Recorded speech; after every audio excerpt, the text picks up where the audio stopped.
TGIF, right? No kidding. You and I didn't even know what day it was. No, it feels a lot earlier than 8 o'clock. What does that mean when you don't even know what day it is? I mean, is that a good thing or a bad thing? I don't know. I guess it I could be a mean, good thing, right? I guess I mean, probably. most people are counting down to Fridays, and they're Yeah. like, I definitely know it's Friday because I can't wait to get the heck out of here, wherever here is. But maybe that means everything's great and stuff. Hey, So nothing wrong with that. that's yeah. Let's look at it that way. Well, we're glad that wherever you are, if you're at your job this morning, now we're coming at you a little bit later than we normally do because I had some things to take care of this morning. So it's always fun, but it's Friday, even though it may have felt like a Monday to start. But we're getting ready for the weekend, and we can't say enough about how much we like Fridays around here. So we hope all of you do too as well. We know you do.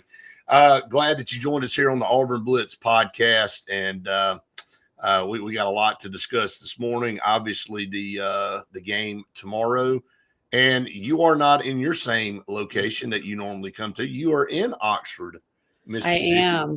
I am. Be going to the game tomorrow. So all of us can't wait to hear the report. And again, like we said yesterday, no pressure, no pressure. Faith, you just got to go over there and pull out a victory. I mean, that's your job. That is your responsibility. Now it's all on your shoulders. Yeah, I mean it's a gloomy day over here in Oxford. It's not pretty over here either. So pouring rain last night. I don't know if I brought that with me, but sure does seem that way. I hope that's not a foreshadowing of stuff to come. So hey, I hope we bring the rain to Oxford. So I like that. So yeah. We can, I was talking more about the gloominess. I hope you're not gloomy. Maybe they'll be gloomy. Yeah. Maybe you'll be happy. So yeah, I can bring the sunshine in there. So. There you go. There you go. Well, we're going to break down this game. Obviously, the Senior Bowl tomorrow. Auburn's got several players in that game, and he frees some comments with some reporters yesterday, and you and I kind of shared that back and forth, and some of the stuff he's talking about with the quarterbacks and the receivers and the early working together. We'll talk about that, and we'll take your comments. Anybody that wants to chime in on anything we're talking about, we'd love to hear from you. That's what it's for. It's an open platform for you to let us know your thoughts and stuff on what's going on with Auburn around.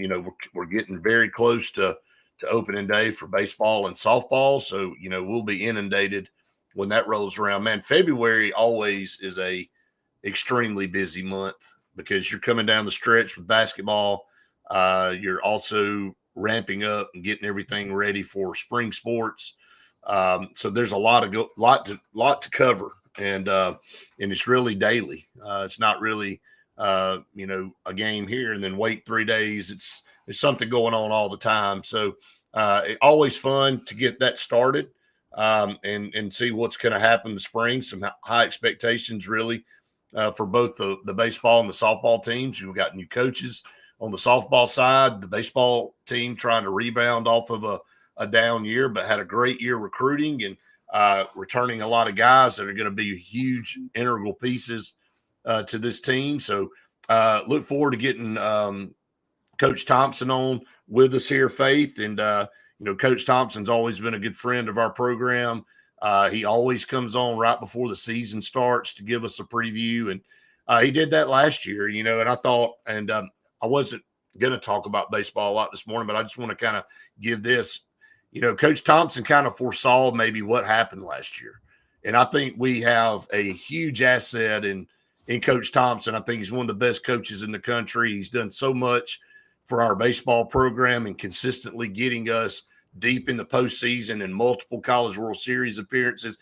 The year before, Auburn won a boatload of close games, and Auburn was able to go on the road and win a lot of series, and they really were playing their best baseball at the time, and it led to a deep run to the College World Series. And then he said, look, we've got a good chance or we got a chance to be really good this year. But, if you take all those 1-run, 2-run games that we won and reverse them, it could have been a different story. And, we had some injuries and some things that we had to kind of fight through. And, we were right there, so close to winning a lot of series against some really good teams. And the margin of error in this league is so small that one play in the field, one bad pitch, one at bat can make the difference in you winning a series or losing a series. And Auburn just really couldn't figure out a lot of times how to get over the hump, and they were right there. So I think the outlook's a lot different this year. Some guys that were younger that we had to depend on have that extra year of experience.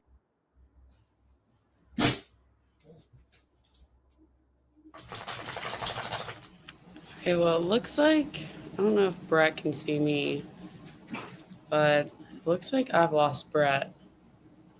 So I don't know where he's at. I don't know. Okay, so everyone else can see that Brett's gone. Okay, well, I mean, piggybacking, I guess. Yeah, no kidding. Piggybacking off of what he said, hopefully this year, they'll be able to figure out the development of some of those younger guys and kind of give Auburn a chance to actually be able to win some of those games and have them hopefully not just be, one run games. But I guess I'm going to go. I'll start a little bit of the Auburn Ole Miss preview. So I guess with how we played against LSU. Oh, is he back? I have no idea what in the world happened there. So I was like, I don't know if I'm by myself or like if you can see me or if I don't know. No, I couldn't see anything. Like it just went out. Like I thought like the power went out at your place. And then I'm like, no, that's not her. It's my screen. And you just never know with technology, but I'm sure you did a great job. And I see Justin said solo show. So you know what I'll do? I may just go ahead and step on out, and Faith, I'll let you have it from here. And is it Friday or is it Monday? What is going on? But anyway, that's what I'm saying. I think it feels like Monday. Good Lord. But anyway, let's hope that doesn't happen again. But if it does, I'm just going to let Faith run with it. I'm sure you guys will enjoy that more anyway. So I tried to close out some of the baseball, but Oreo. Yeah, I mean, you're like getting absolutely attacked by a beast over there. I do want to go back and get who is that, by the way? This is Oreo. Hi. Say good morning to everybody. So Oreo doesn't get to see you very often, so very excited. She's a big snuggle bug, so she likes to just be next to me all the time. Kurt Herbstreit likes to take his dog everywhere, so it's kind of started a trend, popularity with the dogs. Hey, and we'll let Oreo just kind of hang out with you and chime in whenever, and maybe not attack the screen. But hey, back to baseball, and I know it's kind of off. Maybe that's why it blacked out. Is like that wasn't on the agenda to talk about this morning. But Coach Thompson, really, I think we're going to have him on in a couple of weeks to talk about the preview of the season. And you know what you get in the SEC. The SEC is brutal, but I think he has a different outlook with this team. And, the renovations to Plainsman Park and all the additions, it's going to be awesome. This is kind of excited for that 3-year phase. And, last year I was able to sit in the seats right behind home plate. That was unbelievable. And be able to go into the Hall of Fame club and the food and the drinks and the things. If you haven't had a chance to take advantage of that and you can find some tickets down in that section, I know it's pretty hard. I was very fortunate last year to get some tickets to that game, to one of those games. And I'm telling you, it's a great experience if you can do it and have an opportunity to do it. But anyway, we'll talk more about baseball and softball as they get closer to the start of the season. But I'm excited. I love baseball. I love softball, and I think we've got coaches on the softball side that bring a ton of energy and a ton of excitement to our program. And It's such a new dynamic too. it is. I don't think I mean, I know they were at They're Tennessee in Tennessee. working together. Right. But I mean, I don't think anyone in Auburn has had a husband and wife head coach. When does that happen anywhere, really? Yeah, I mean, again, I haven't heard. Like, I think it'll. I don't know if I could do that personally. I'm glad that they could or Right. can. But yeah, I'm excited to see how the dynamic shows on the field from their coaching. Well, everything you hear about them and the players and the opportunity to play for them and what they bring, it's overwhelmingly positive. The players Oh in yeah. Tennessee, our players here at Auburn, the small amount of time they've been around them now, and just being able to buy into their vision and their culture. And I'm excited to see it myself. And you're right. It takes a unique partnership to be able to work with your spouse. Okay. Because you got to go home to them, and you don't want to bring your work into your house a lot of times. And if you go and look, it works for some people. It's obviously working for them, but you're at home and then you go to work to kind of have another, you're doing a job and all that. And it's your separation time. And then you get to enjoy your time when you come back to the house. When you go to the work and you see your spouse again, and then you get in the car and you come home and you see them again, it's like there's never any downtime in that relationship. And I mean, you hear it all the time. People go, I can't do that. We both agree we can't do that. It's not a shot on anybody. It's not a shot on my wife. It's not a shot on my husband. It's hey, look, we just need some time away from each other. And that's why we go to work, and then we come home and we enjoy our time together with our family there. So, yeah, I mean, I'm excited to see how it works out. I was there when they had their first little welcoming speech or whatever, because I was interning at WSFA, and I mean, they seemed awesome. So I'm excited to see. Well, hopefully we can get them on too. We'll have to get a little bit bigger screen. We'll just get everybody sandwiched in here. Yeah. But we'll talk about baseball and softball some more as we get closer. And again, Jason Caldwell on Mondays with us. I don't know that Auburn has a better beat writer and reporter and somebody that covers baseball better than he does. Really love for the game, and does an outstanding job of covering baseball. One of the things that we try to do here on Auburn Blitz too is we try to provide the love to all the sports. We try to spread it around.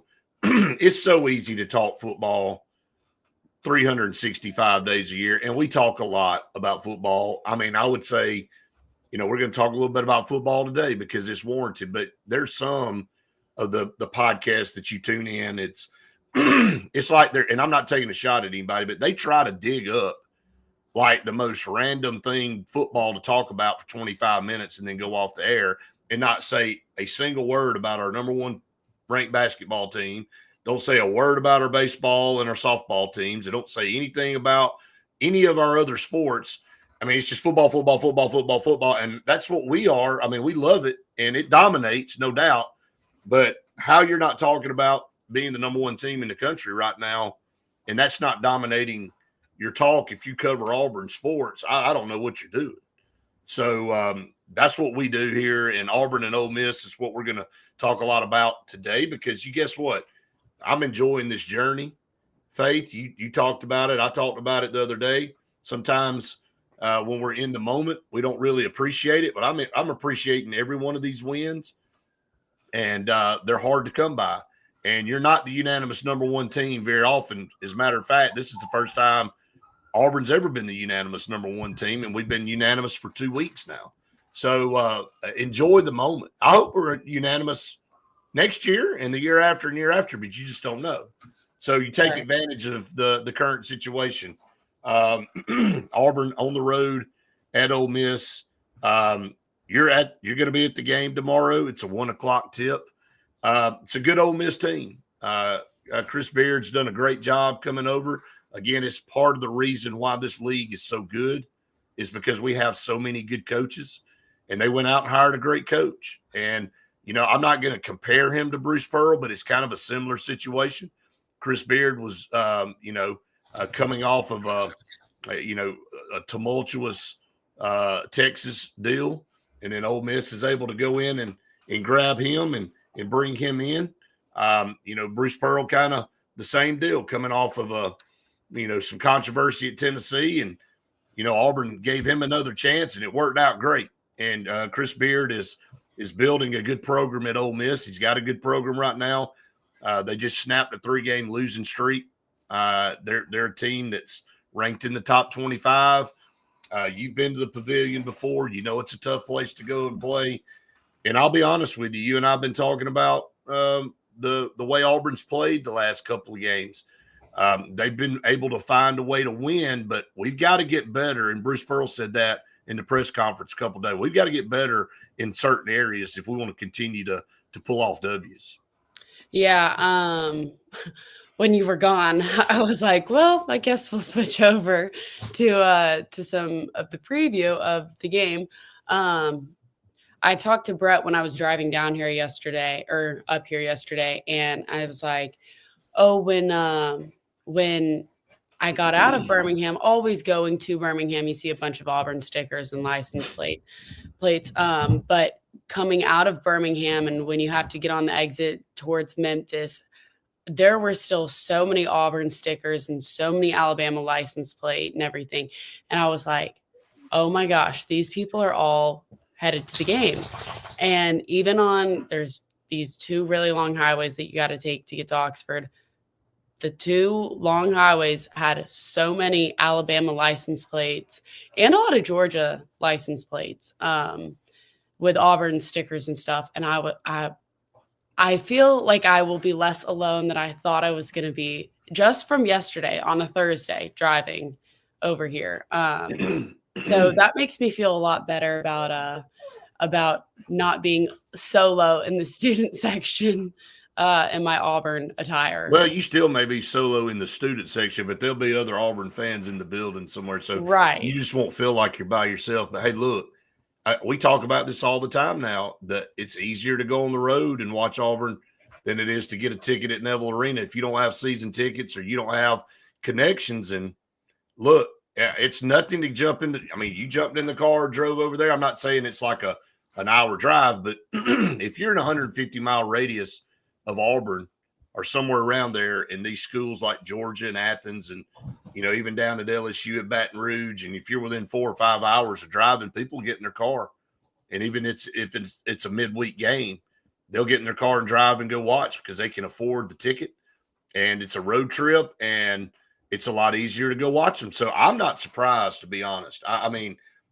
We drive up the other teams' ticket prices because right. Auburn fans are wanting to buy up it's Kentucky. Look, you can say what you want to say. Kentucky notoriously has done that for 50 years. They have taken over other teams' arenas and buildings. And Auburn fans are doing that now because you can't get in Neville Arena. You just can't get a ticket unless you want to pay an arm and a leg, or you want to donate an organ to try to pay for a ticket. So let's just get in the car and go to Oxford. Though. It's the truth. Yeah, I'm glad that I could at least go and be, in the student section. I was talking to somebody yesterday, and he told me that it was a couple of years ago when it was when we had Jabari and Walker Kessler, and he said there were not so many Auburn fans, but the Auburn fans that were there were so loud that they were like, turn up the music, because the Auburn fans were overpowering. We did it at LSU this past week. Right. And I'm hoping we can bring that same energy back, tomorrow. And even if it's just me in the student section, I'll still be the loud one. like I said, if anybody sees me out there, just You'll probably get some Snickers and stuff. You know, oh, you'll probably get some bad looks and some not so nice comments. But hey, it is what it is. So hey, I'm ready to take it to the chin. there you go. I'm ready. There you go. Going back to Ole Miss, they pull off a close one at home to Texas. That was their last game. They improved to 16-5 on the season. If you want to look down and look at the players that they rely on, obviously Brakefield is a guy that has been a mainstay, and Padula is their leading scorer on the season. And those are the two guys that kind of stir the drink for Ole Miss. And when you look at it for, as far as guard play and what we're going to have to match up against, you also have to kind of look at Dre Davis. You know, Dre Davis is a guy that is going to probably be matched up on Denver Jones. He's 6'6". Now, we've talked a lot about Denver Jones the last couple of weeks, and the offense kind of hasn't been where it needs to be. But when you look at his defensive performance, he's expending a ton of time and a ton of effort shutting down the other team's best player, best offensive threat. So, again, I don't know how much that's playing into maybe the lack of performance on offense or what. That's speculation on my part. But, at the end of the day, Ole Miss has got 3 or 4 really good players. Padula's going to be one that you're going to have to watch. And, of course, Brakefield, it seems like that guy's been around Ole Miss for 5 or 6 years. Just a good, solid player. So they'll feed off the energy in that building, Faith. And I think it's important for Auburn not to get off to a slow start like they did against LSU. Again, LSU is not a very good team.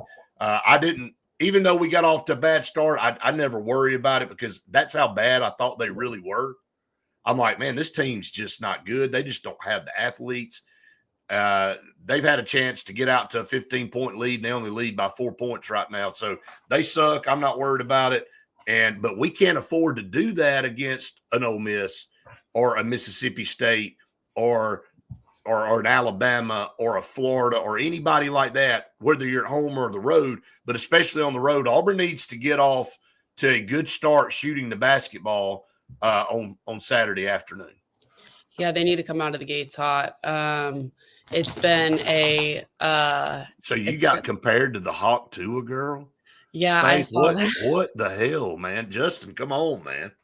And he said he's just kidding. He said he's just kidding. He loves us. But he said, not going to lie, for a split second. I was like, is that the Hawk Tua? Like, nobody's heard from her, by the way, after she scammed everybody on that a lot of money.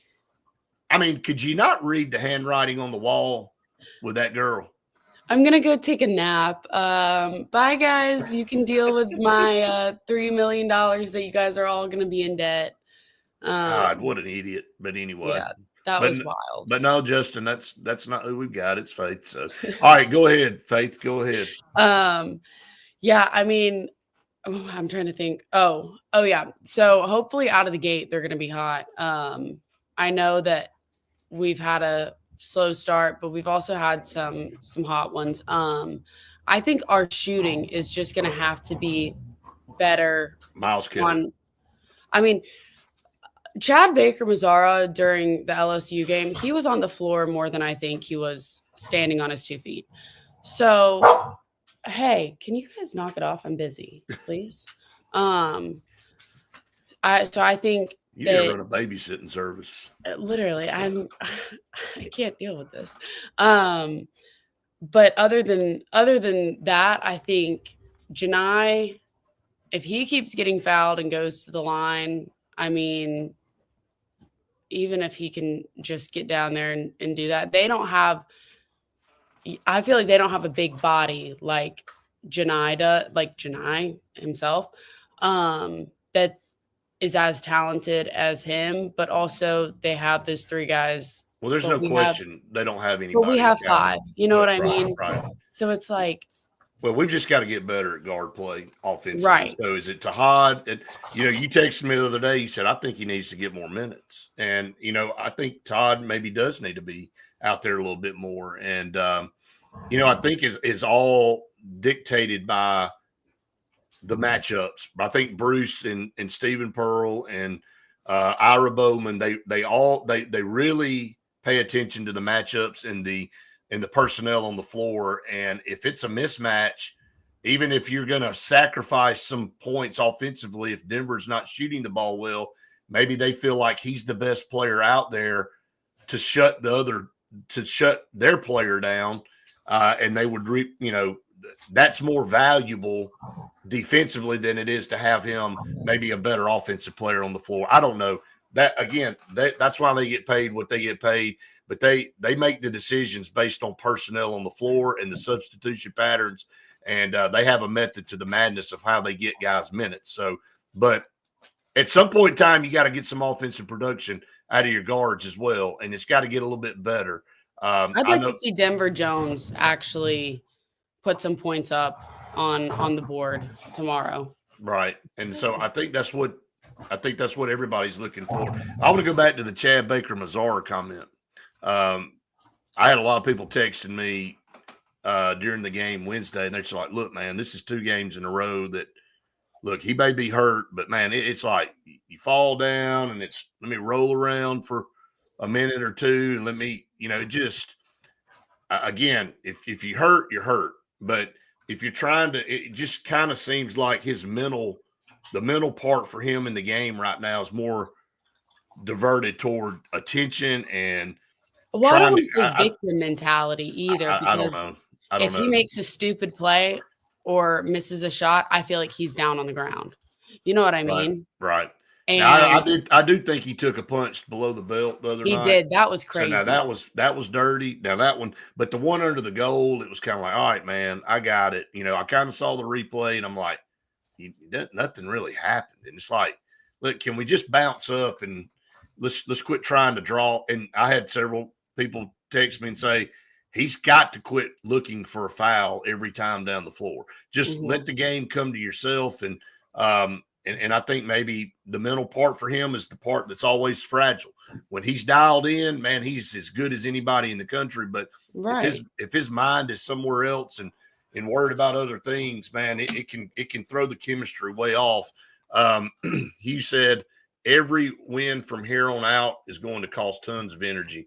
Execution has to be on point. The team made Bama look silly. This team made Bama look silly talking about Ole Miss. Look, here's what you got to understand.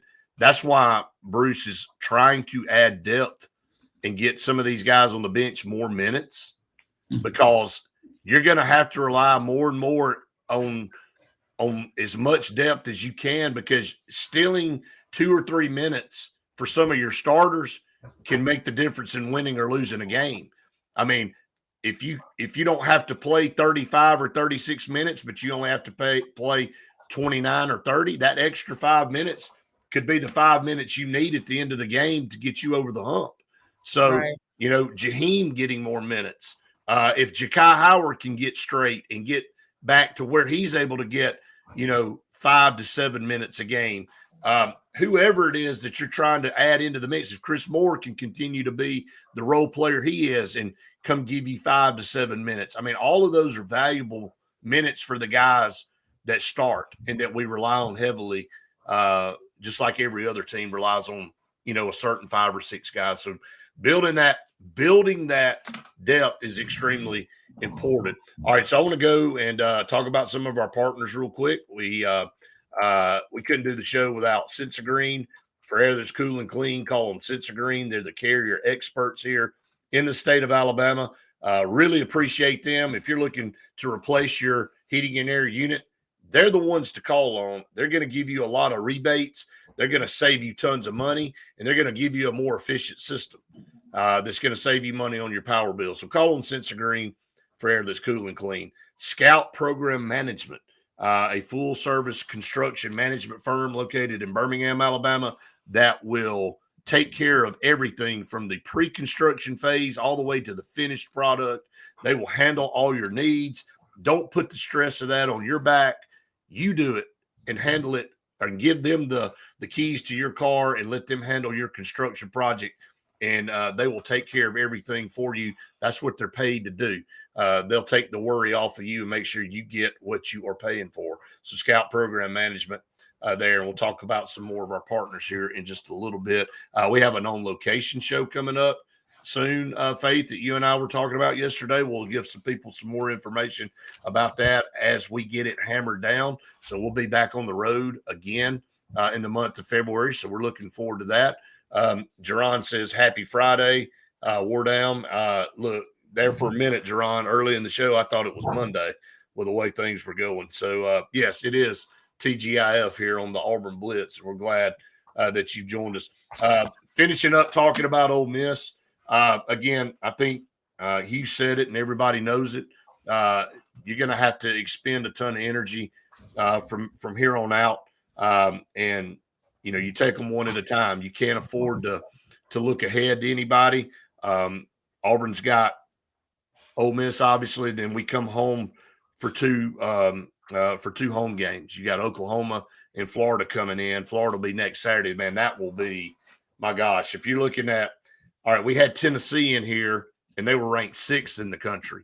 Well, if Florida hold serve, they'll be number 5 in the country, or maybe even higher when they roll into Neville Arena. So you're talking about within a week's time of each other having the number 6 team and possibly at least the number 5 or higher ranked team in back-to-back weekends coming into Neville Arena, or actually within 2 weeks of each other. I mean, who the heck has a crazier, unbelievable schedule than that at home for fans to go to? I mean, it's like you're thinking, man, this is a top 6 matchup. Game day's here. Well, guess what's rolling in 2 weeks? A top 5 team.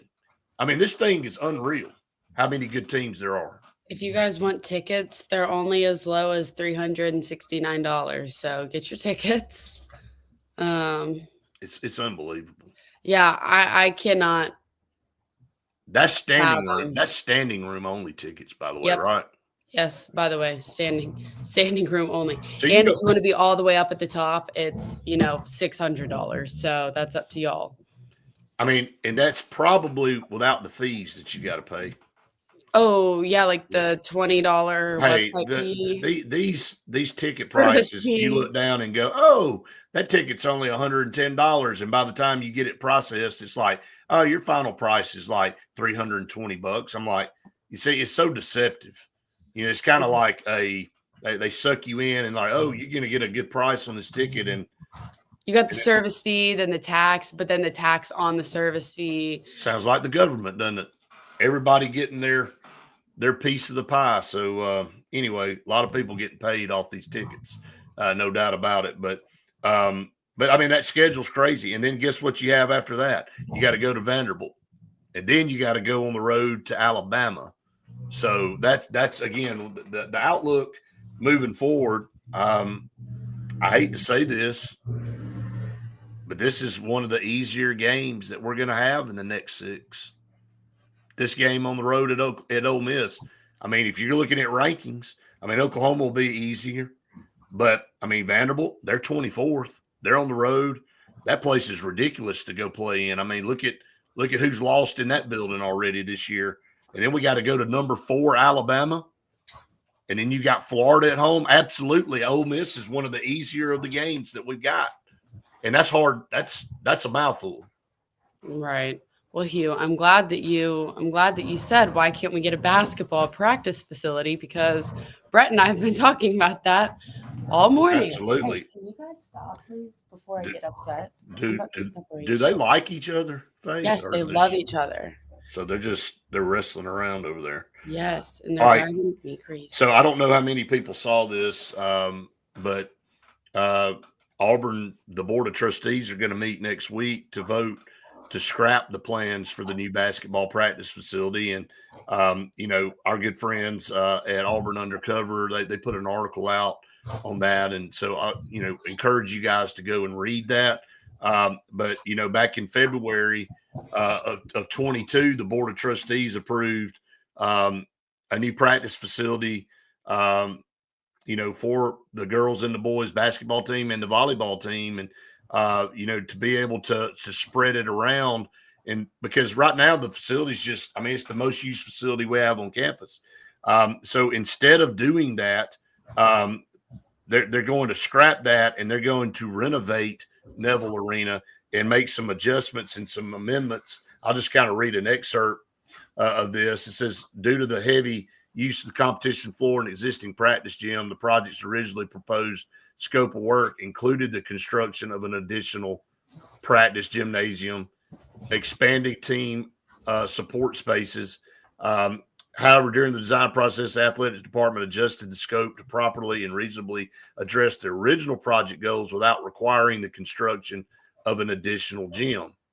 Okay, the athletics director and coaches of all three teams are very supportive of and excited. And this is a quote of Nathan King's article from Auburn Undercover. So I'm not going to read the whole article.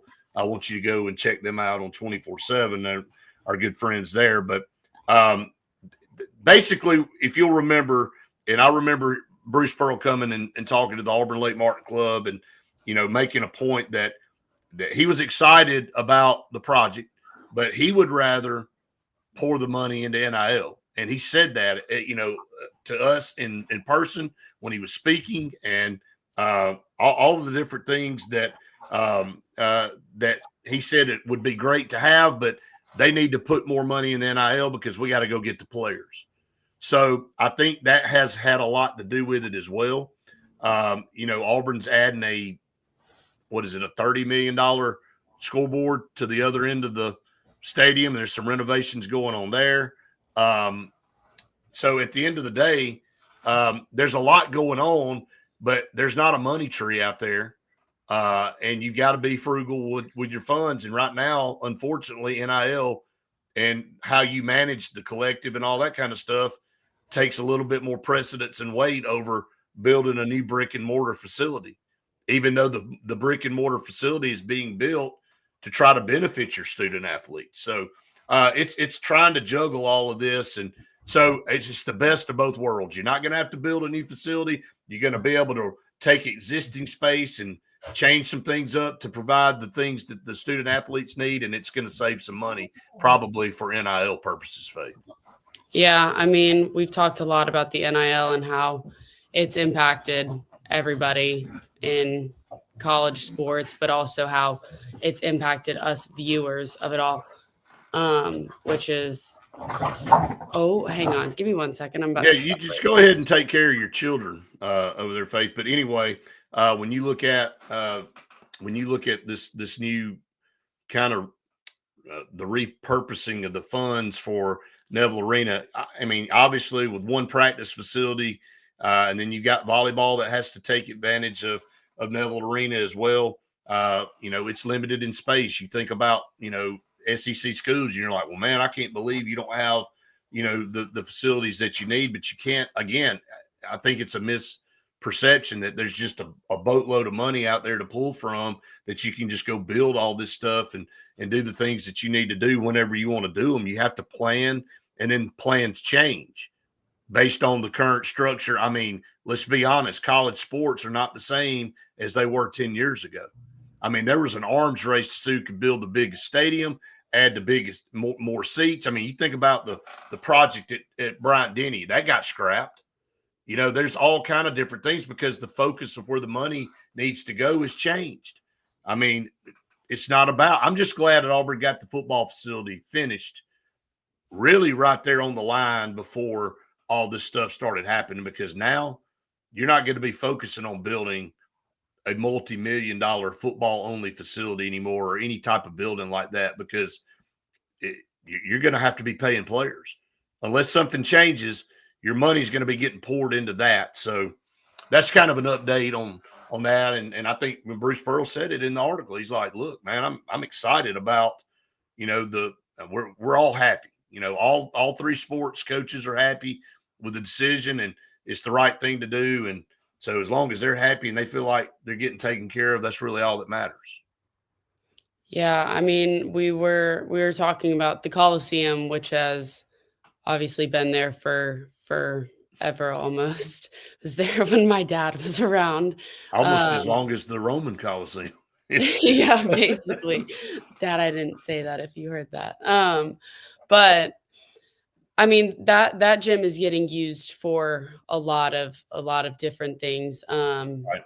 They I went to some stuff over there over the summer, but I was asking Brett, how come sometimes that doesn't get used for practice for some of the other sports? But I mean, I guess just a mix of everybody trying to play on their home court and Right. kind of all that kind of stuff is it's not, I guess, as beneficial as using a that practice court, I guess. Well, I've heard people say, why don't Auburn have one game or two games at home where they go to Beard Eves and sell that place out because it's huge, obviously, and It's so much kind of have. bigger too. But the problem is, and I can see it from a coach's standpoint, when you go over there and you're not practicing over there regularly and you're not playing over there regularly, it's almost like an away facility for you too. So you lose your advantage, even though you're going to pack the place out and there's going to be nothing but orange and blue in that building. It's a depth perception. It's a feel for your players. And again, that's why you get used to playing in a place. You want your advantage. You don't want to sacrifice a potential loss on a schedule because you want to have a promotional game at Beard Eves Memorial Coliseum. And I see both sides of it, but from a coach's standpoint, if you're going to play a game at home, you want to play it in your place. And it's the place that you're used to practicing in and all that. So they'd have And to that go over goes for there. all sports It too, does. It not goes for just yeah. volleyball too. I mean, it's the same deal. I mean, it's easy for people to say, well, why didn't volleyball just go over there and practice? They could have it to themselves. That's not where they play their games. They play their games that's what you got to keep in mind. So got a couple of questions. Two Justins here. Justin 1 said, do y'all think Auburn or Alabama benefited the most from Holloway transferring to UA? Who do you think benefited the most? Well, I think it probably is 50-50. I think Auburn is extremely happy with Tahad Pettiford. I don't think any Auburn fan would trade Tahad Pettiford for anybody right now. And I don't think Alabama would take anybody for Aiden Holloway. And and that's a unique situation. And I know that sounds like you're straddling the fence, but it's really not, because I think Aiden Holloway didn't perform well last year, and maybe he didn't foresee things kind of going the way he wanted them to go at Auburn. So he goes and gets a second lease on life, for lack of better terms, for his basketball career, and it's working out for him.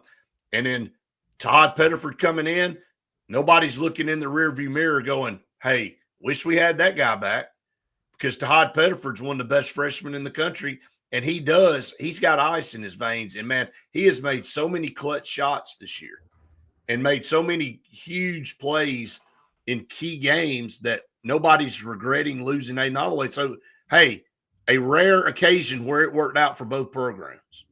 I don't think Aiden Holloway fit Coach Pearl's coaching. I don't think he fit the dynamic at Auburn. And it looks like he's fitting in over at Alabama right now, and I think that's awesome for him. You know what I mean?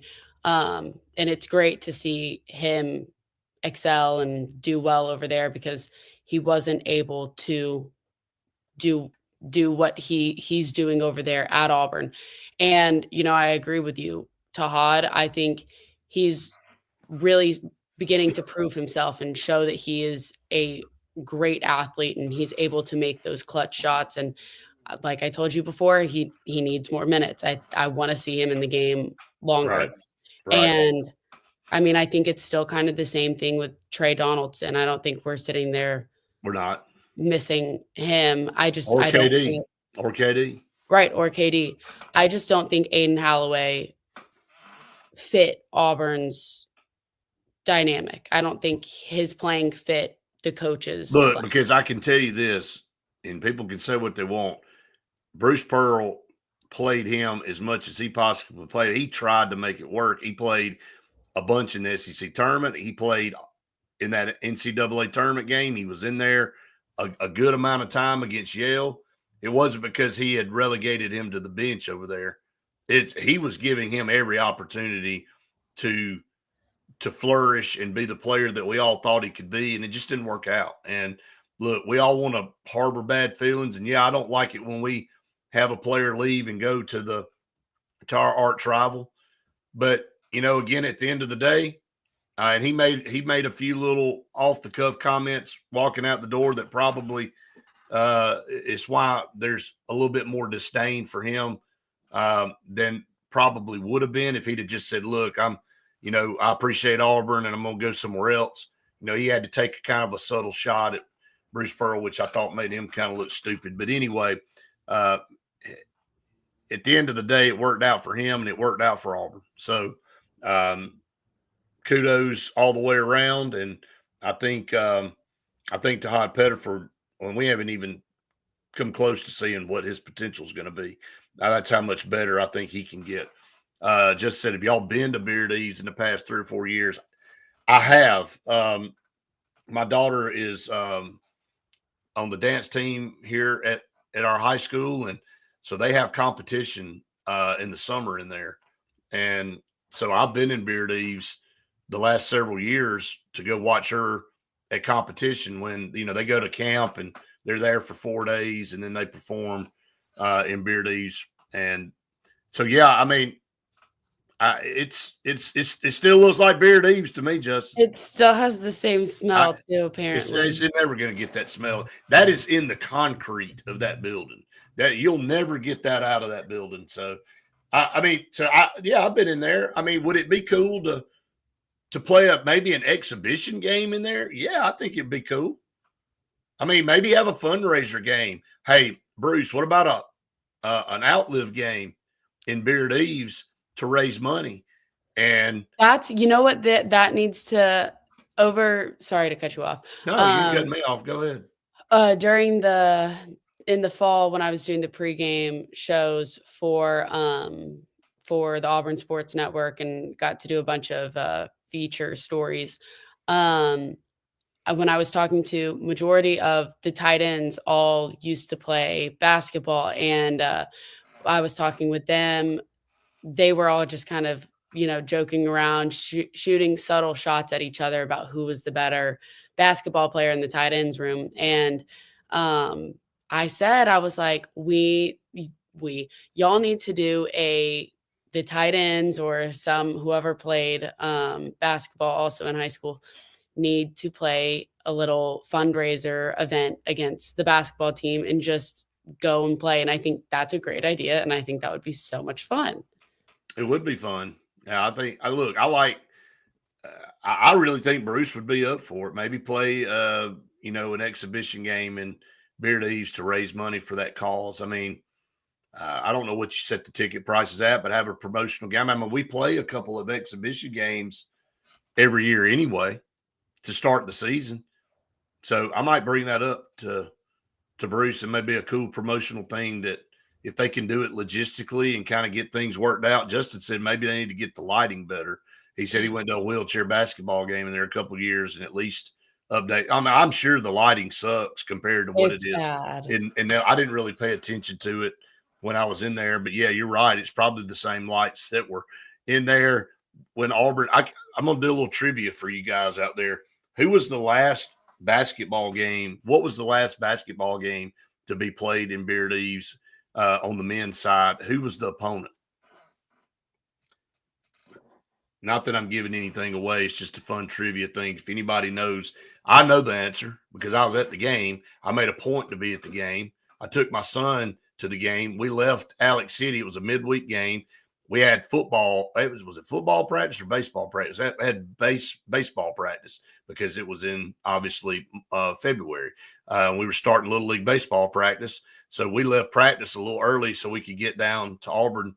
I wanted to be at that game because I thought they were going to tear the freaking building down not too long after that. So I wanted to be in there. We were not a very good basketball team, and we won the game. and we won the game. So um, I popped the little metal things off the seat, the numbers. This is how I like memorabilia and stuff. People know that about.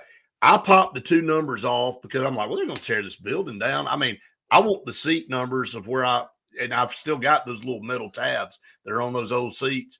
Of course, the building's still there, and they're probably like, who took these little metal things off these seats? I did it. Justin, it's not Alabama. Matthew, you are correct. It's Mississippi State. And Mississippi State had a good team that night, and we beat them. So the last game in Beard East was a win for Auburn, and it was against Mississippi State. Now, I can't remember what the score was, but we were there, and so I have the two little metal tabs off the seats. That's so funny. But yeah, that was the last time Auburn played there. So would they be willing to do an exhibition game in there? I think that sounds like something Bruce Pearl would eat up. I think that would be something he would love to embrace. All right, so football talk. The Senior Bowl is tomorrow. I know a lot of people love the Senior Bowl. Auburn's got several players in there. Bubba said it was 89-80. There you go. Mark said we have some chairs from the lower level. Mark just tore the whole damn chair out of the thing and took it with him. Maybe I should have done that. I could have had it over here as a keepsake. So you could sit in it every morning. That's right. Yeah, this old rickety wooden uncomfortable chair. So that would be a lot of fun. The Senior Bowl, again, I mean, it's an opportunity to showcase and for players to be able to be seen by NFL scouts, and it's just another tryout, really. Hugh Freeze's comments were a little bit more intriguing than watching Eugene Asante or Jalen McLeod or any of our guys out there that are trying to make an NFL squad. And again, he's talking about the quarterbacks, and of course, he's excited and had a lot of good things to say about Jackson Arnold, and said he talked to the receivers and said, man, the ball comes out different. It's really spinning in the right direction. I'm like, man, okay, I get it. I mean, I hear you, but it's like, is that what you took out of that? Is that really? And then, of course, now he did praise Deuce Knight, and he said, look, he's coming in here trying to compete now, and he wants to play now. And I don't think anybody expected anything other than that. I mean, you're not in 1995 anymore. Guys aren't coming there to sit for 2 or 3 years. They want to come in, and if they're highly touted, and I'm going to update everybody, the updated On 3 5-star rankings came out, the final 5-star rankings for 2025, and we'll talk about that here in just a minute because it does affect Deuce Knight. I mean, Deuce Knight thinks he can come in and play now. And he said he's studying film. He's studying all kind of things that he's doing everything above and beyond even what he's expected to do to try to get ahead and try to be prepared for spring and be ready to compete at the highest level. Jackson Arnold's the same way. And, I thought Hugh Freeze his comments they were obvious. He said, you're the Gatorade. You didn't get to be the Gatorade Player of the Year if you're not very good. And we all know that. And it didn't work out at Oklahoma. So we're all hoping that both of these guys work out for Auburn. But we need one of them to step up and be the leader of this team. And I'll be honest with you, Faith, I don't know who that's going to be right now. The easy thing to say is you paid Jackson Arnold in the portal, and you went and got him and you targeted him, and you would think he'd be the starter. But guess what? You paid Deuce Knight too, and he's coming out of high school, and neither one of them have been here, and neither one of them have ever taken a snap for Auburn. So roll it out there in the spring and see who's the best player. I think A-Day is going to be, probably the best time to see how they get on with the offense. And I know everybody thinks that, but I actually am, I feel like I've said this every year, but I'm so looking forward to this year's A-Day game just to see the dynamic and see how it goes. And I'll give you my opinion on the A-Day game. I think the 8A game is fun for the fans. And I remember Cam Newton's 8A game and everybody going, is this the guy we're all excited about? And it's like, you can't buy it. You can't really, your defense isn't going to show you a lot.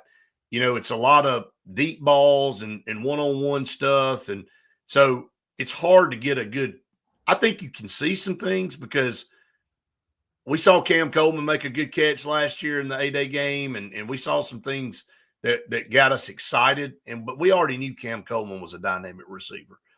I think the proof is going to be in the pudding during those 15 practices and maybe those closed scrimmages and any information we can get out of that. Now, you're right, Faith. I mean, I'm excited too. That'll be the opportunity for Auburn fans to watch Deuce Knight and Jackson Arnold. And you can see, I mean, you may not be able to tell a lot, but you'll be able to see if they can deliver intermediate passes. If they can put the ball where it needs to be when you're trying to take the top off of a defense. You'll be able to see some of those things, but you can't see a lot of things that really, like, you're not going to be bringing some heavy pass rush and trying to figure out how they handle pressure. You're going to see all that in those practices. And so that's where the determination of who's probably going to be quarterback 1A and quarterback 1B is going to be. And look, I hope Ashton Daniels comes in there and challenges too. I mean, the kid from Stanford, I mean, he made a decision to move closer to home, and, he was a great quarterback coming out of high school. So maybe he gets in there and he pushes as well. So I'm not going to just sit here and say that they have tabbed Jackson Arnold as the starting quarterback yet. I think we're going to have to wait and see. Yeah. I mean, I wish I could go to some of those practices and just be able to observe what's going on. Well, maybe you can. But here's the problem. Even all of the people that, even, the beat writers that are there all the time, they only are allowed to be there for a few minutes and then they kick them out. So you can't really see. You have to rely on some inside information from people to kind of get, the information to you on what they saw and how they performed. And it usually leaks out pretty well on who did what and kind of some stats and stuff like that. Some comments. Hugh said Eugene has to shine a bit to get some interest. I've heard his size is hurting him with NFL people, hoping for a great game for his minutes in the game. Jerron said off the subject, Faith, but that's an awesome picture in the background behind you. That's a Scarface, by the way, for all of you that don't know what that is. That movie is like one of the movies when it's on, like I have to stop and finish watching it wherever it is in the movie. If I'm scrolling around and that's on, it just brings me in. It's that dynamic. He said, back to the topic at hand, if Deuce has command of the offense, I think he plays a lot this year. I think it's hard being a freshman going in there with you don't have the confidence that some of those guys that have already played, in college for a little bit. But I think from a talent standpoint, obviously if he's got more talent and he's got the confidence to be able to direct the offense, 100% he should be playing, because I don't think there's any reason just because we paid, Jackson Arnold more or something like that he's got to play coming in. Here's the deal. You're going to have to pay them to get them there. Now, it's your job to develop them and make them. But if they don't work out, just because you paid them X number of dollars don't mean, hey, well, you know what? We've paid them this. They got to play anyway. Well, what happened last year, Brad? That'll get you what we had last year. That's exactly where I was going. So, when you're that bought in and you say, well, regardless of what happens, and we've already paid this much money, we've got to play them, then that you're going to get the results we've been getting. Put the best guy out there. You've paid both of them. There's no doubt you paid both of them. One is coming through the portal and one's coming through straight out of high school. So looking at the updated 25 5-star rankings, Deuce Knight comes in at 26th. So he gets that that 5-star ranking that puts him at number 26 on the On3 final 5-star rankings. If you look up through here, Alabama, they've got 3 on this list. Jackson Lloyd, the offensive tackle, at 16. Michael Carroll at number 11 is interior offensive lineman, and they've got Keelan Russell, the quarterback that they were able to sign from Texas, right behind Bryce Underwood. He's the number 2 5-star on the On3 ranking, Keelan Russell. So a lot of people are expecting Keelan Russell to come in, and it's either going to be him or Ty Simpson for Alabama. I mean, nobody really knows. And I thought they tried maybe to give Ty Simpson the opportunity to play some this year, and he couldn't really seize the moment at Oklahoma. So, I mean, I think you're going to see a true freshman starting for Alabama. So why wouldn't you see a true freshman starting for Auburn?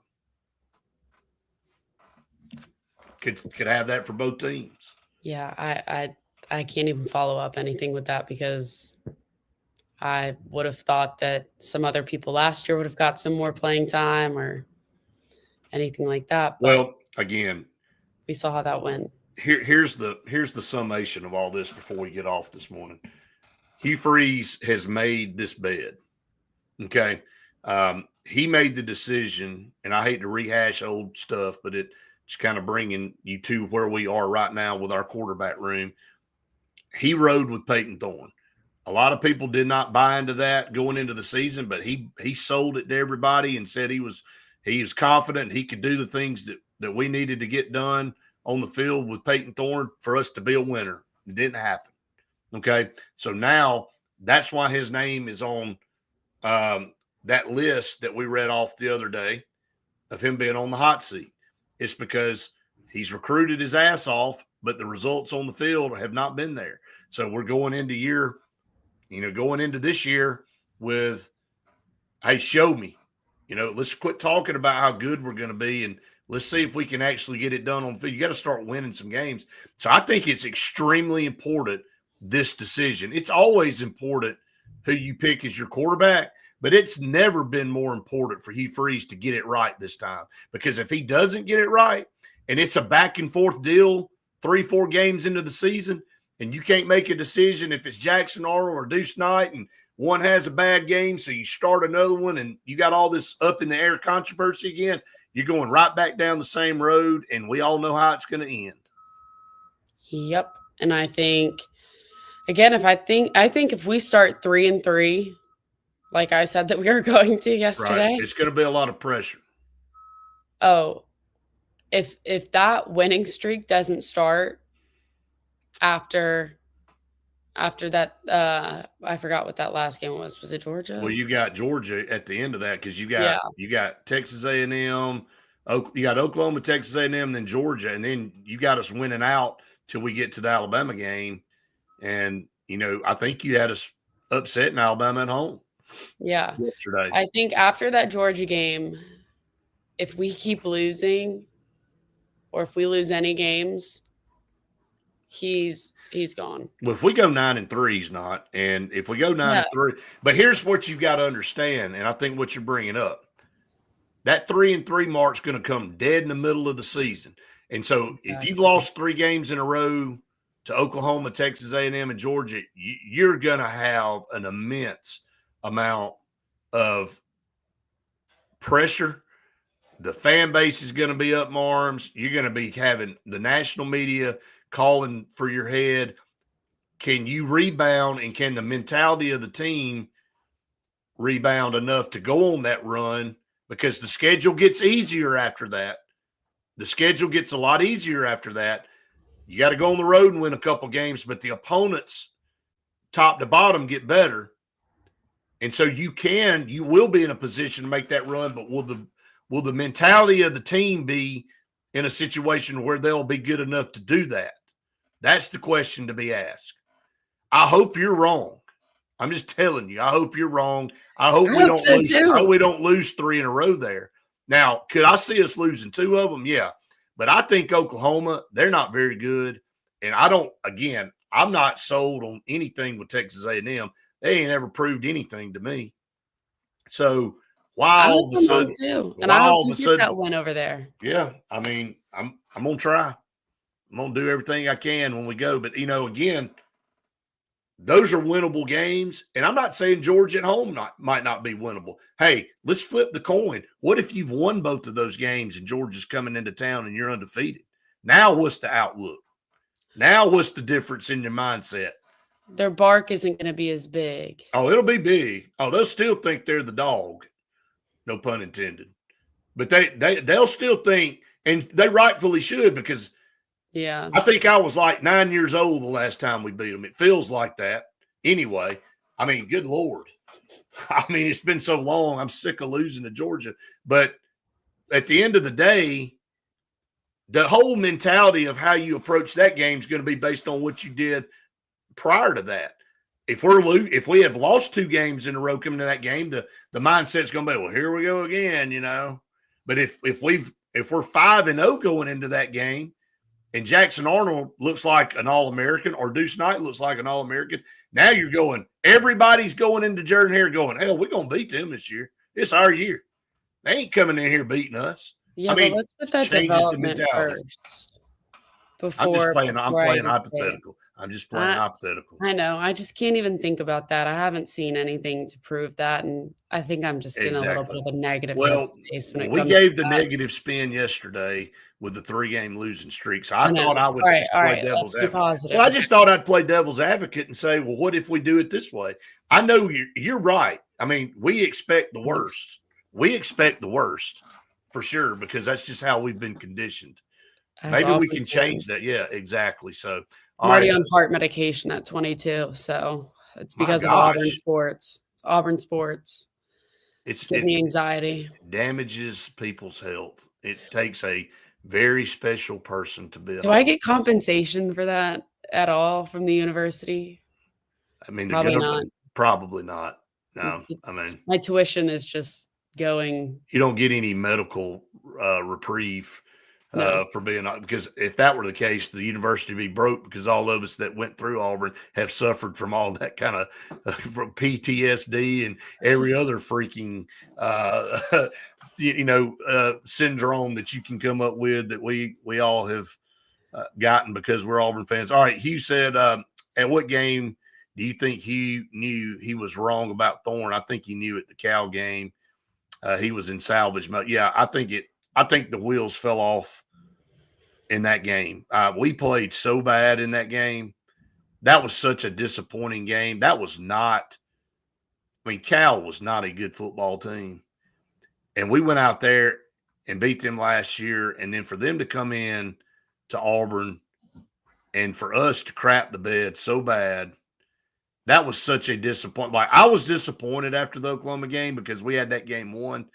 But I was so disappointed in the preparation and the whole vibe of the Cal game. I'm like, man, this is no different than what we've been experiencing. I'm like, this team just wasn't even ready to play. So I think That was he tough. knew. It was embarrassing is what it was. 5 turnovers. And it kind of spiraled. Things kind of spiraled after that. So, I mean, that's what led to him going to the bench. And then you bring in Hank Brown, who starts against New Mexico, who I think me or you or anybody else could have quarterbacked the team to win there. And then Hank Brown starts against Arkansas, and he can't do anything. He looked terrible. He turned the ball over twice, and he had a short leash, and he gets jerked out of the game. And you put Peyton Thorne back in the game, and then you end up losing that one. So, yeah, I think you're right, Hugh. I think it was between the Cal, New Mexico, and the Arkansas game all in one that he knew he was up, what creek, and he had screwed up. But we all knew it before the game, before the season started, but apparently he didn't. All right, Hugh said, I'm hearing this team is hungry and already working hard to prove something. Jackson Arnold's looking good. He's in charge of leading PLW. Deuce looking very good. He's studying every day. That's what we talked about, Faith. I hope so. I hope that's. I mean, we've got the talent that we need. to be a successful team. Well, again, the players working on their own, trying to come together, learn that chemistry before spring gets started is a positive deal. But I Yep. think we're all in the same boat. We'll close with that. We're in the show me state of Missouri. Just show me some wins, show me some results. That's all we're asking for. The fan base is behind you. We want to see you win. There's a lot of excitement with the recruits we got. We got the potential. Now let's just go put it all together. Amen. So it's kind of like baking a cake. You don't take a big old handful of flour and a big old thing of raw eggs and put it in your mouth and eat it, do you? But it takes raw eggs and it takes flour and all that to bake the cake, the finished product. We got to figure out how to put it all together. I don't think I've ever heard that metaphor before. It's the truth. I like that. I might you gotta have sugar, right? For the cake, you don't turn up the little bag of sugar because it's one ingredient in the cake. I mean, that's like us. That's Auburn in a nutshell. Is it Friday or what, Brett? It's something. I don't know what it is, but it's something. So I see the light. The sunshine's starting to come out over here. Well, it's darker here, so maybe the gloom is coming over here. It feels like Monday, but it's Friday, I promise. All right, Hugh said like and subscribe. Absolutely. Really appreciate all of you out there watching and listening every day. Thank you so much for promoting us and spread the word. We got to get to 600. We are crawling right now, and our subscribers. We're working on some things to help that as well. But help us out a little bit there, folks, and lead some people to us if you want to promote us and tell everybody about us. And that's exactly right. You hit that share button, share the love with everybody. We love all of you guys, and we appreciate you tuning in and spending your morning or your afternoon or whenever it is that you tune us in with us. So we really appreciate that. We also appreciate our sponsors. Again, we talked about Sense of Green and Scout. We'll talk about Bunkers. We'll be at Bunkers soon, but you need to go to Bunkers now. You need to plan for lunch. You need to plan for dinner. You need to go hang out at Bunkers. It is phenomenal. It's on West Glen. If you haven't done it, it is your loss. Okay, I'm telling you, you are screwing up by not going to Bunkers. It's a great environment. It is one of the coolest places that I've been as far as an eatery. To be able to go and play simulated golf with all your friends, have the food brought to you right there. That bar is awesome. Just go check it out. West Glen, there's no problem parking. They got 50 parking spaces in the parking deck right behind the building, so you can't use, I can't find a parking place as an excuse downtown. They got you taken care of all the way around. So Bunkers, check them out. Again, Sense of Green for air that's cool and clean. Call them Sense of Green. They are the carrier experts. And then Scout Program Management for all your construction projects that you have that you're planning or thinking about. Hire them to handle it for you from the pre-construction phase all the way to the finished product. Scout will handle that for you. And Lee Apparel and Sign Source for all your apparel and promotional products. And for your signage needs, call on them. They will take care of you, located in Daville, Alabama. Look them up. They'll take care of it. Faith, have a great weekend in Oxford, Mississippi, as Auburn gets ready to take on the Ole Miss Rebels on Saturday at 1 o'clock. We'll all be watching. I'm sure me and you will be talking and texting. I'm expecting video. Absolutely. Of you, Absolutely. Of you pulling out a victory over there. Y'all just know that I will take it all to the chin, and I will let the basketball. Hey, watch what you say there, because some girls literally took it to the chin last weekend. No kidding. Actually, yeah. I hope I don't get run over. Yeah, let's not get caught in a stampede and you literally come back with some kind of big bandage on your face on Monday on the podcast because you got run over trying to go in the game. So if that happens, you can make fun of me for it. It's okay. I won't do that. I won't do that. I'll let Desperado do that. Hey, Desperado may come after somebody, by the way. If they make fun of you, he's going to come and he may have a Colt 45 on his hip. So, I appreciate that. but anyway, thanks to all of you for watching and listening. And again, have a great weekend, everybody. And a big War Eagle. Go beat Ole Miss. Faith, have fun, and we'll see you Monday. All right, War Eagle.